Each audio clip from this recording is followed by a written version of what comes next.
Hello ladies and gentlemen, Xcentauri here and welcome back to another video. Now I hope all of you are doing well because I am as always, and in this video we're going to be discussing, is Infinite Flight Pro worth it? Should you get Infinite Flight? And all of those questions about getting the mobile flight simulator. Now it looks like I need to charge my iPad there as well, so I'll do that at some point. Now Infinite Flight has been out on the mobile flight simulator, it's been in that industry for about, I want to say 12 years now. So for quite a while, and since then it's gone quite a way. Now, if you're new to the mobile flight simulator community, and you're looking at Infinite Flight right now, and you're thinking, should I get this for Christmas? Which is very, very soon, guys. Christmas is literally just around the corner, and you're thinking, should I get Infinite Flight, or is it worth the purchase? Well, do you know, I'll just answer all of those questions for you in this video. Now, also, if you are a current person playing Infinite Flight as well, and you currently have it and you want to know if Pro's worth it, and that will also be answered in this video. Now first of all, you can see that I've chosen an Airbus A330-900 Neo in the Air Belgian livery as well. I mean, the livery has nothing to do with the fact I've chosen the Neo, but this is one of the more up-to-date and better looking aircraft in Infinite Flight. It's not the best aircraft in Infinite Flight, there are definitely better aircraft in Infinite Flight, but this is what you're looking at for a standard, decently newly reworked aircraft. Now basically what I mean by reworked is Infinite Flight are going through at the moment, and they're getting older models of aircraft that were from when the game first came out, and they're making them look much better graphically, and making them much scratch like this aircraft here. Now what you tend to get with these aircraft is, with the ground services, you can enable your cargo, and you can connect the jetways here, which are known as packs, on my ground services device. Now it looks like only 2 of them are going to join up. Probably a bigger aircraft like the A380 will join up. Now inside the aircraft, what do you get? Well, you get pretty much a live cockpit. Now what I mean by live cockpit is exactly what I'll show you in a minute. So we're just going to boot up the cockpit with the APU and the main battery there.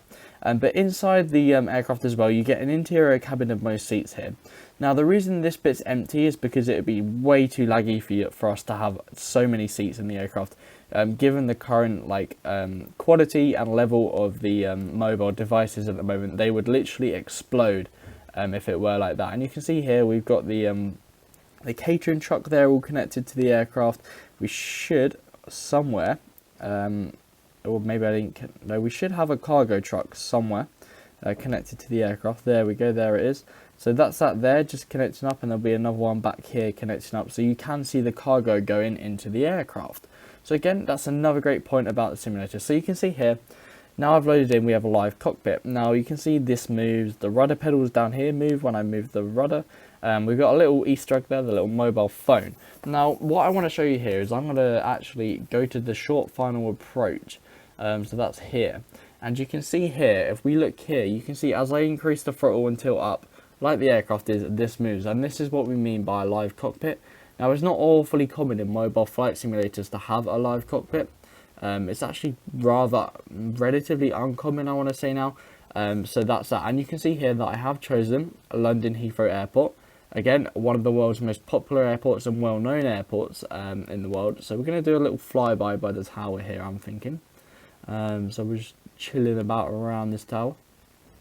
And there we go, a cheeky little flyby. So that's the control tower there. You can't actually access the control tower, but you can go in it. And you can see here, we're just doing some low flybys around the airport. And we're just trying to keep a safe distance so we don't crash. Now, if you guys want to know more about what the in-flight details are in Infinite Flight, I've got a few time lapses and that out. So feel free to go and check them out and let me know what you think. Now, coming with Infinite Flight Pro, so that's just Infinite Flight by itself.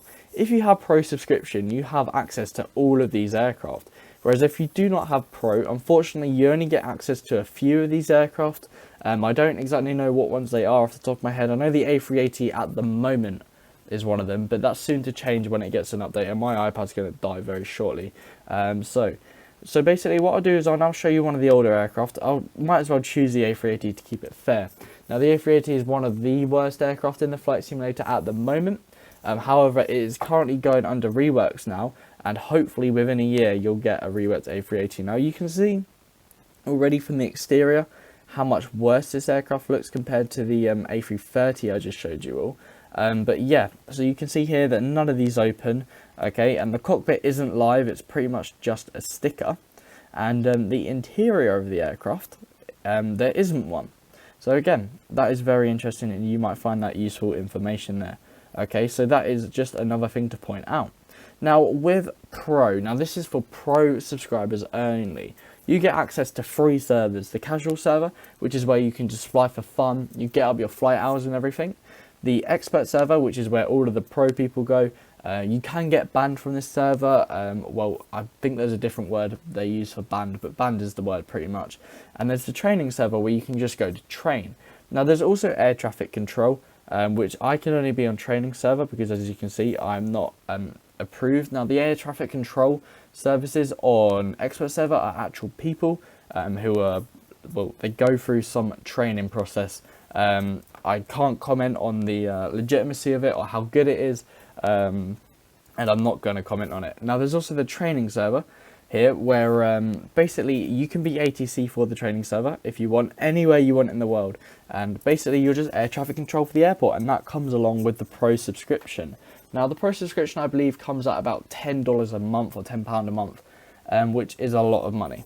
Now if you're just getting into the mobile flight simulator industry and you're just seeing if it's worth it, I would recommend RFS, which I think is the Real Flight Simulator, which is also a video I've done a few videos on, but that as well is a very good mobile flight simulator, and it's a lot cheaper than Infinite Flight as well with the pro subscription, so I'd recommend maybe getting that, try it on a month on there, and if you're enjoying the live servers with that, then come over to Infinite Flight, because I believe the live servers are a little bit better on Infinite Flight, but of course that is very subjective. So if you did find this helpful, let me know down below.